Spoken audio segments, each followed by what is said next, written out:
In this video, I want to tell you guys about the new and the most recent texturing add-ons that you probably missed in recent months. You've got add-ons for Blender materials, stylized texturing, ArchViz, managing materials, and more. And let me tell you, some of these are really cool. Before we continue, I want to let you guys know that SuperHive is having right now its spring sale with a 25% discount on thousands of products. So if you have some add-ons or assets in mind that you haven't picked up yet, right now is the best time to do so. And if you don't know where to start, I have great suggestions down in the description. I want to start with this free add-on called Sanctus Vault.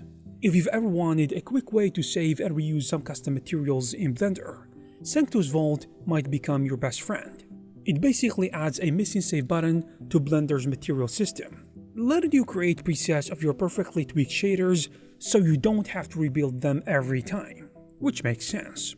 And the add-on automatically generates thumbnails for each saved material, and even lets you export and share them as a lightweight .vault files, which you can swap with others. Best of all, it is free, and there is an active community on Discord where artists exchange materials, so I think it is a great way to build up a personal material library in a hassle-free way.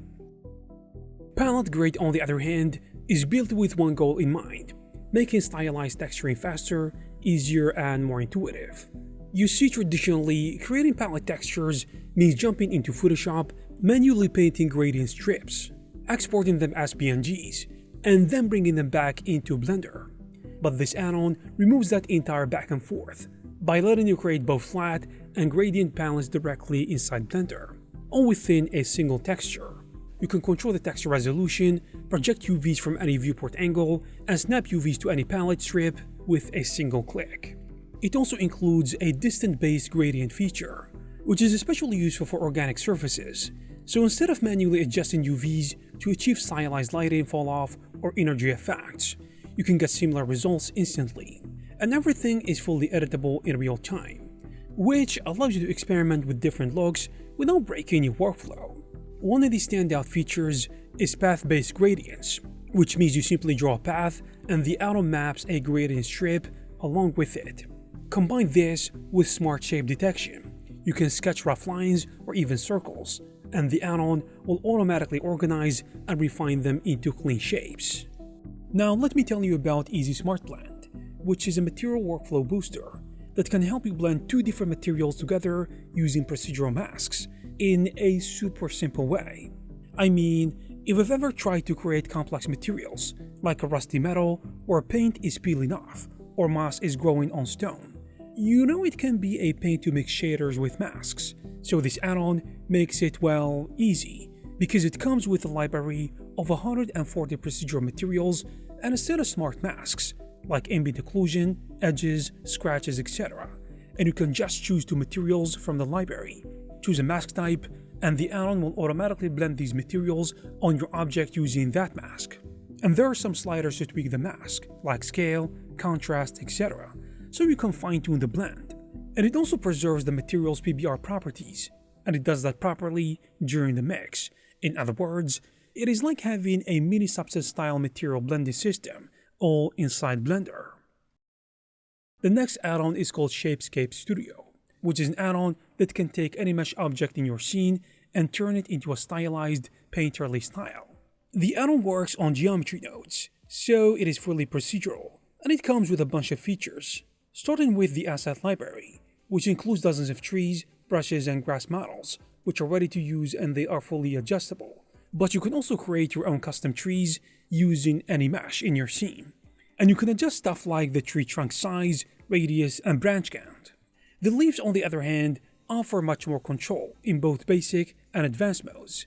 You can adjust the density, size, rotation, squash, stretch, and more. The materials are also fully customizable, and the best part is, you can add your own brushes to drive the look of the leaves or grass, which is pretty nice. And an interesting one for ArchViz artists, from the developer of Sanctus Material Library, we've got Sanctus Viz, which is a new collection of over 500 optimized procedural materials, in addition to asset library items and geometry nodes tools, aimed at making ArchViz work much faster and easier, which is the point. And since it is from this developer, you know this stuff is good. In practice, Sanctus Viz lets you do things like on-the-fly detailing of surfaces, and you can for instance add roof tiles or wall patterns instantly, and even auto-generate UV maps for things like walls and floors. It also comes with a built-in baking tool, so you can convert those fancy procedural materials into regular textures when you need to optimize, in addition to other things. Payload, on the other hand, is a new material manager that takes the headaches out of managing materials in Blender, which is a problem sometimes. But how does it do that? Well, it adds handy features like one-click material assignment, so you can apply material to all selected objects, or even specific faces in the edit mode, with a single button. It also lets you organize materials into custom categories for better overview, and quickly sort through your materials inventory to find what you need. And cleaning up a scene is much easier too. You could remove materials from unselected objects in one go, detect and use materials to keep your file tidy, or even hit a nuke option to wipe out all the material data blocks if you need that start fresh.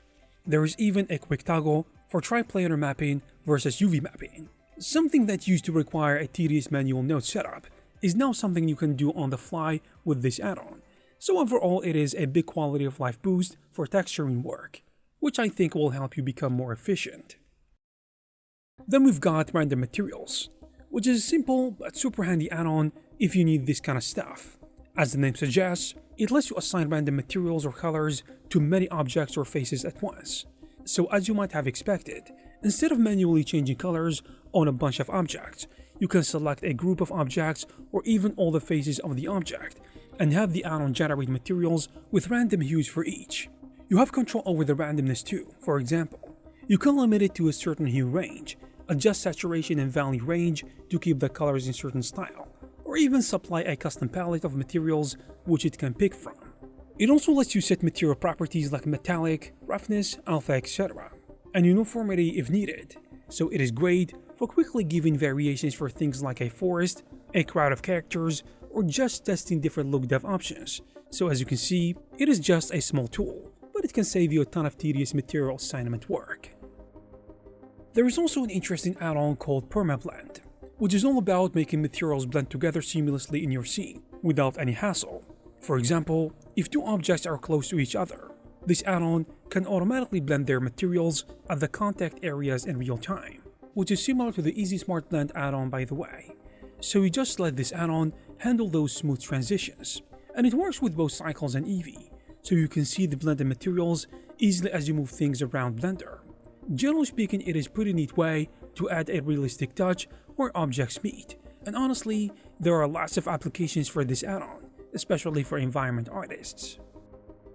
Last but not least, I'm going to talk about this add-on called Ultimate Toonshader Generator, which as you can see is all about achieving that stylized cartoon/anime look. First of all, it provides a toolset to generate high-quality cell shader materials without you fiddling with complex node setups. You also get 10 built-in Toonshader presets out of the box, so you can apply a preset and get an anime-style shading on your model instantly. And there's even a randomize button to instantly shuffle the look for variety. And of course, you're not stuck with just presets. I mean, it gives you full control over light and shadow threshold, color ramps, and support for both image textures and flat colors for flexibility. And one neat feature is the index system that lets you manage multiple tool materials in one scene independently, so you can have different objects with different tool looks without them interfering, which is a great thing, in addition to other things that you can find in this add-on. And there you have it guys. If you are interested in these add-ons, you will find all the necessary links in the description. Thank you guys very much for watching, and I will see you in the next one.